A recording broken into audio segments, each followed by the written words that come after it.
Kvalificirali ste se na svetovno prvenstvo, ki se ga boste prvič udeležili? Ja, torej v prvi rundi današnje tekme sem uspel narediti dober rezultat, tako da imam normo izpolnjeno za svetovno prvenstvo in avgusta potujem v Normandijo. Je to največji uspeh v bistvu preskakovanja ovir v zadnjem času za slovenski šport? Jaz mislim, da je kar. Ja, tudi po prvi rundi današnje tekme smo kot ekipa bili na zelo dobrem položaju, na 6. To, kar smo tudi nekako napovedovali. Jaz mislim, če ne bi bilo poškodb 2 konjev v drugi rundi, bi bili verjetno tudi v boju za kakšno 3. ali 4. mesto. Turnir je na vrhunskem nivoju. Jaz se moram tukaj osebno zahvaliti družini Bosjo, da je vrnila Slovenijo na zemljevid mednarodnih tekmovanj, ker brez njih bi mi bili neprepoznavni.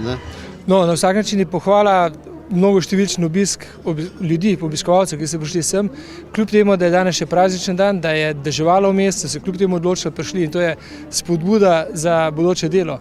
Sigurno je bo to eden največjih konjiških dogodkov v zadnjih 10 letih v Sloveniji in upamo, da bomo lahko karkoli podobnega tudi naslednje leto organizirali, seveda v pomoči sponzorjev, ki so nujno potrebni. Sam uvod je bil zelo posrečen, ekshibicijski del, številne zanimive točke. Kako ste izbirali ta šov program? Ja, lansko leto, prejšnje leto smo v glavnem vse povezano z konji, letos smo rekli, da bi probali tudi za ostale obiskovalce pripraviti neko zadevo bolj zanimivo in smo se odločili za najmanjše preskakovalce ovir, to so zajci, ki je, danes sem izvedel, da ta lastnica iz Češke ima zajca, ki preskoči 1 meter in je evropska prvakinja.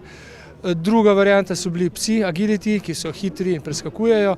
Tretji so bili fantje iz Francije, ki so preskočili 1,60 m in to ne medvedko, ampak normalno kot škarice.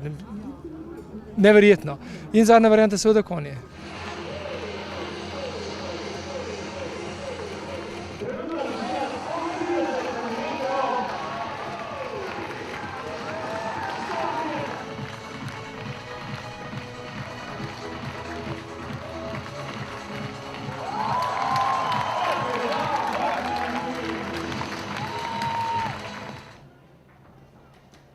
Moja kobila je prišla rahlo poškodovana in smo jo tretirali od prihoda do današnjega nastopa.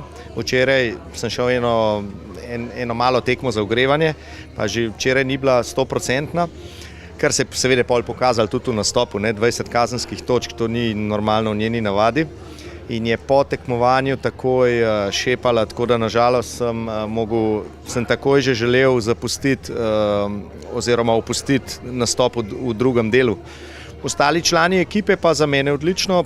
Prva runda, Tomi kvalificiran za svetovno prvenstvo, Lidija za eno malenkost to zgrešila, za eno kazensko točko, Urh pa smola na vodi, drugače bi se kvalificiral tudi on. Tako da ostalo je šlo relativno vse po načrtih. Ja, seveda z rezultatom iz prvega teka sem zelo zadovoljen, ker take ekipe še Slovenija ni imela in tudi rezultat je bil super. Prišli smo v drugi krog, mislim, da smo bili 5. po prvem krogu, ampak v drugem večje smole ne bi mogli imeti, kot je bilo. 2 konja od 4 sta zašepala, to se že meni ni zgodilo.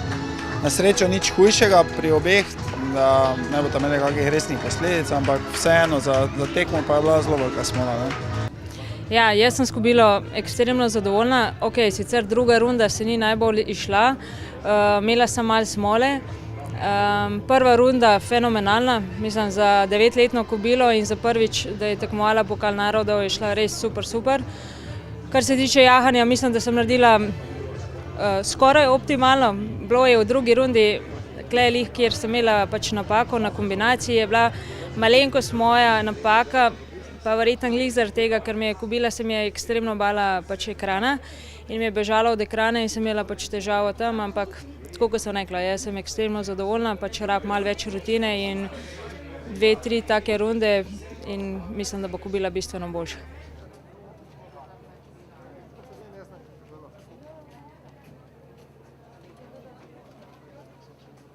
Podkve so na mizi, kaj prinašajo sploh? Sreča, predvsem sreče, odvisno. Če je dol obrnjena, je nesreča, ker ven pade s podkvice, če pa gor je pa sreča. Tu tale recimo sprednja, ker ima samo eno kapco, zadnja bi imela takle 2 kapce, pol tale aluminijasta, se pravi ta dražja podkv Prbije se 5 žeblov ponovadi noter, v kopito. Kaj pa še manjka slovenski zasedbi, da bi se lahko resneje približala svetovnemu vrhu? Torej, absolutno nam bi manjkal še kakšen konj, kakšen par tekmovalni, tako da bi imeli kakšno rezervo v takem primeru, kot je danes, na primer, ne. Mogoče, kar bi rabili še malo večji suport splošen, da bi se lahko udeleževali bolj pogosteje takih tekem, ker to je seveda s konji zelo pomembno. Konji morajo biti v tekmovalnem ritmu za ta nivo, ker pri nas takih tekem na nacionalnem nivoju ni. No, živce je definitivno šlo ogromno in tudi časa.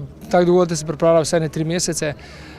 V celotno dejavnost je pa okoli 50 ljudi vključenih in je dejansko organizacija, dobra organizacija, pa primerni ljudje, prijetni ljudje, ki znajo sodelovati med seboj, potem imamo tudi uspeh na koncu. Slovenija dovolj ljubi konje, po vašem mnenju?